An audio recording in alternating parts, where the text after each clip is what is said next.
In the silent winter forest lived an old wolf, his voice taken by wounds, his soul quiet like the snow.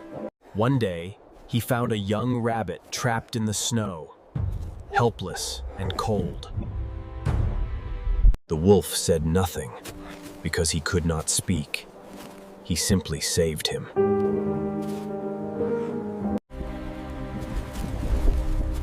As the snow melted, new dangers arrived. The rabbit was caught, and the forest held its breath. The old wolf returned, faster than his years allowed. He pushed the rabbit to safety and chose not to run. The forest watched in silence as chains replaced snow. A year passed. The rabbit waited at the broken bridge.